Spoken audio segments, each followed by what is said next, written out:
everyone! Welcome back to my YouTube channel! For today's video po is share ko lang dito ang ganap sa aming bahay ngayon bago kami umalis papunta sa bakasyon.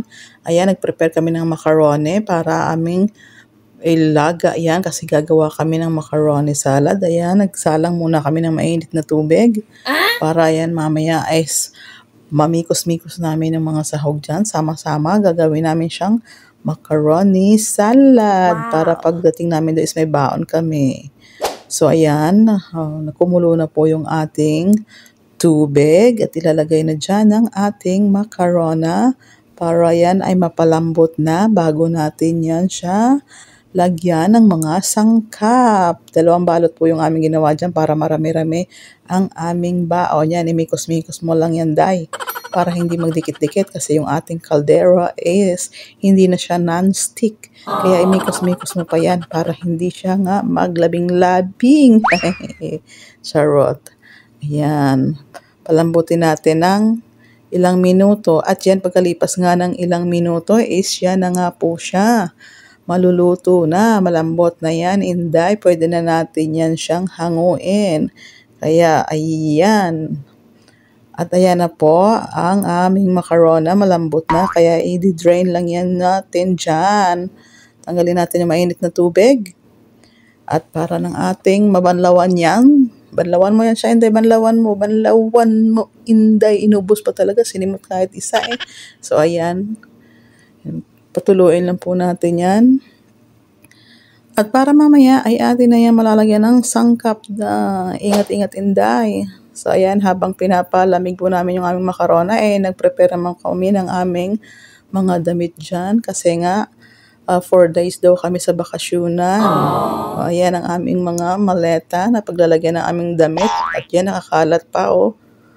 At yan, hindi ko na po na-videohan ang aming paghalo ng aming macaroni salad kasi nagmamadali na kasi nga nakapag-prepare na lahat pati ang aming mga baktutin papunta sa aming pagbakasyon.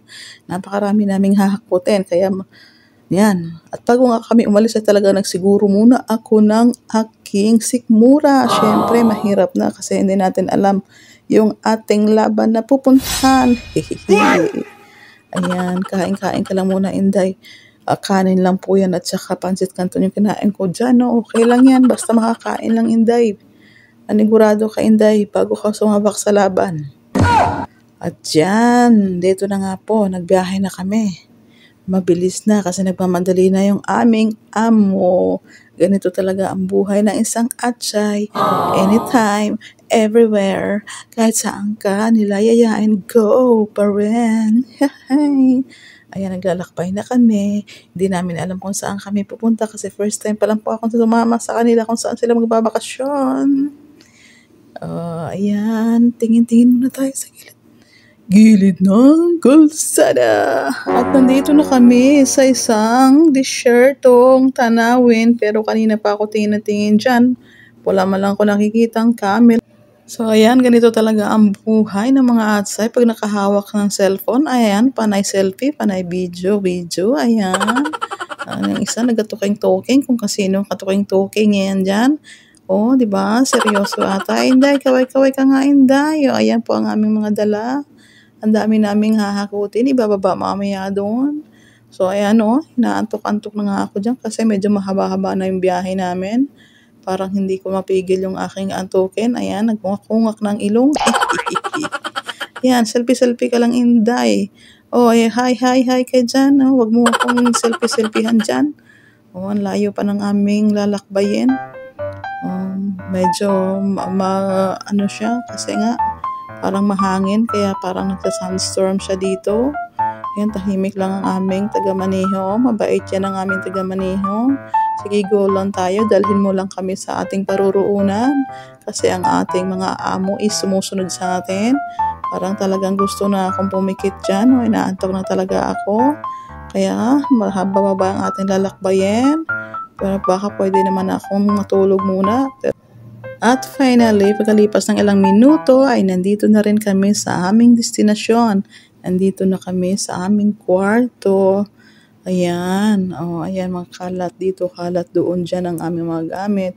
Pero Gusto ko muna magpahinga kasi nakakapagod din.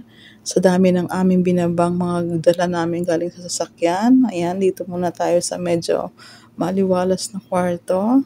Pwede tayo magpahinga muna. So, ayan, gusto ko muna talaga ditong humiga-higa.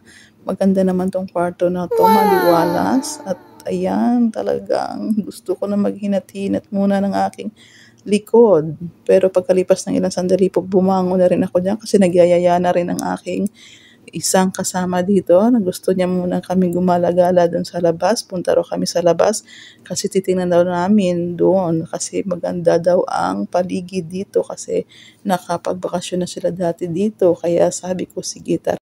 Dito na kami sa bye-bye. Bye-bye. Ang lakas kasi ng hangin. Ang lakas ng hangin. Dito maliwanag siya pa. Oo, di ba?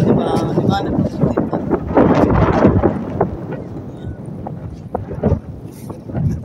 Hey! Hey! Posing!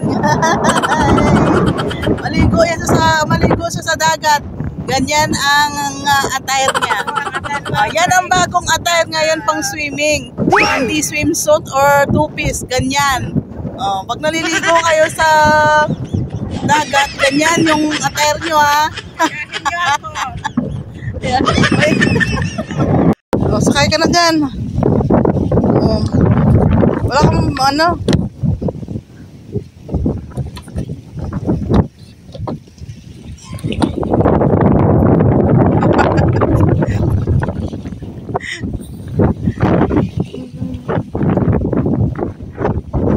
Padilim.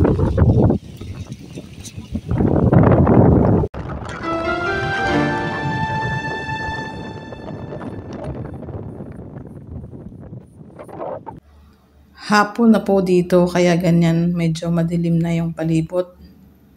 Hindi na siya masyadong maliwanag doon sa kabilang doon. Hindi na siya maaninaw doon. O yung iba may ilaw na nga. Mamayang gabi naman kami mag-continue. Ngayon sa aking bagong resort. Wow! Tutor ko kayo ngayon dito sa aking resort. Swimming pool. May swimming pool siya. May palaruan ng mga bata at mga nag-upuan. Makikita nyo rin dito ang magandang dagat. Ayan, dagat. Wow, dagat. Maraming ilaw. Ayan. Sa may gusto po dito, pwede kayong pumunta. Malapit lang dito sa Rojas City. Wow! May nyog din dito. Yung nyog namin ay wala pang bunga. What? Hindi ko lang alam kung kailan tumutunga. Pwede rin kayo mamangka. May bangka kami dito. Ayun, pwede. May bangka.